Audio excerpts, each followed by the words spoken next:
How dare he? How bloody dare he? Loki, I am glad that Loki here in round 11 is up against the greatest sniper in the world. Over 500 confirmed kills. Never misses his mark. The one that basically based on the Winter Soldier and all that fun jazz. I am glad. I'm actually glad that here in round 11, because this is going to be cathartic. This is going to be satisfying. Because I wanted to spend this review, when I was reading the chapter 99 of Record of Ragnarok, Shuumatsu no Valkyrie, entitled Round 11, and I wanted to read all about, okay, they're hyping up, of course, he's combatant, Loki's taking the field, but first, it's like, oh, it's the Winters of Finland, and it's Simon, and, here's all his confirmed kills, he's the best, he's the brightest, he's the one, the White Death, the assassin that you just don't see coming, versus the Norse's assassin, the man who, for some reason, as Zeus puts, can, even if the other god is overwhelmingly, or his opponent, his enemy, is stronger, he somehow comes out on top. What's going down? But then, he made it. He made it so, and once again, I had nothing against voting for humanity in this round, but now, we need him to suffer in this round. Loki needs to get down and dirty in the mud and the snow, be cold and dirty and bloody by the end of this. I want to see limbs gone. I want to see teeth knocked out. I want him to take that twink-ass, pretty boy, emo haircut ripped off. For God's sake, scalp a bitch. Because how dare he invoke the greatest hero in all. We saw Jack's reaction too. How dare he invoke the image of Heracles? Alright? That's all this video is going to be. I'd like to talk about the chapter, but I think I already summarized it pretty good. Simon shows up, it's the Winters of Finland, round 11 to start, Heimdall's hyping everything up, Loki takes stage, he doesn't deserve more than that to talk about, he takes the stage, and then boom, it's like, we do a little bit of who's gonna win, who's got the advantage, what, as we all do, it's the prep chapter starting us off in the round, and this fuck from the Norse pantheon, and here's the worst kicker, it's not like we don't have other gods who have lost. You know what I'm saying? Here's the real kicker for me. He's doing this because he's a spiteful little shit. He's the ant that Eisen was talking about when he says, do you care? The boot has no feelings of negativity towards the ant that it steps on. It just steps on it because it's beneath its notice. You don't even know you've stepped on the damn thing. That is the level. That is what this little pissant is. Because he could have brought back, invoked probably anybody. I don't know how his powers work yet. Is this just an illusion or whatever? But the fact of the matter is, it was a cheap shot. It's a bitch shot. It's a cheap shot. And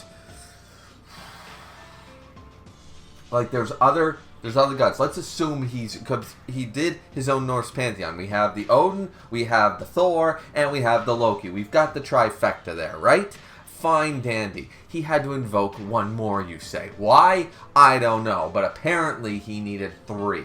So, what about Poseidon? And is this limited? We know it's not limited to gods that have died, because he just invoked Odin with the sword Gram and Thor with Mjolnir. So it could be living gods. So he could have invoked Zeus. He could invoke Hermes. Not necessarily anybody in the rounds yet. He could have brought back Susanoo. Anybody. Maybe probably humans as well. But who did he choose? He chose Heracles. Just to drive and twist that knife.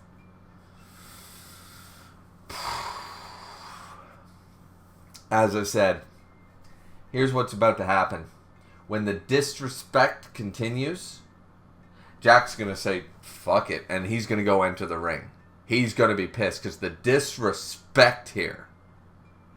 This is just, how fucking dare he invoke Heracles images to my mind. As a Heracles fan, Loki, you get your twink ass, bitchy ass, fucking puppeteering, whatever, this really sick fantasy that you have where you build a doll, Brunhilde because she won't love you, bullshit.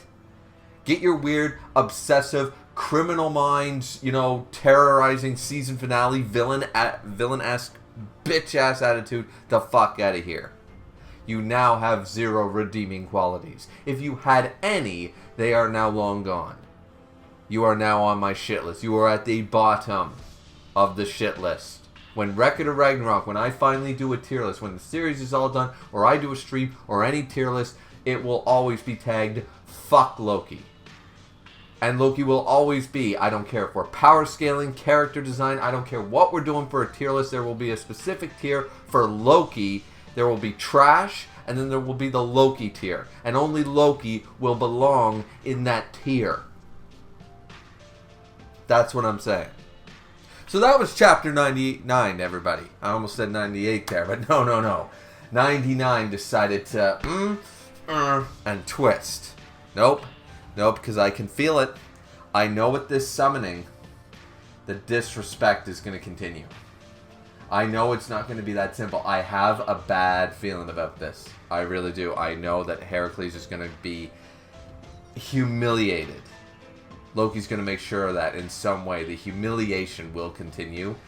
And the disrespect for the greatest hero of both gods and man. Ooh. Okay. Well, that was chapter 99, everyone. Like, comment, and subscribe. Hope you guys, this is a very short one, but yeah. Let's look forward to chapter 100. I had to get this out. And once again, did I really miss anything key? We're starting the round, and I want the sniper to do his job and put a bullet right between Loki's twink-ass femboy eyes. Or actually, how about he just shoot out both the eyes? Why not? So yeah, either way. Obviously, I wasn't a big fan of what Loki's pulling off here. Is this interesting? Maybe. But I'm too filled with all this unyielding rage to look past that right yet. So yeah, chapter 99. What do you guys think? Let me know in the comments down below. And we'll see you guys back here for chapter 100. Yeah.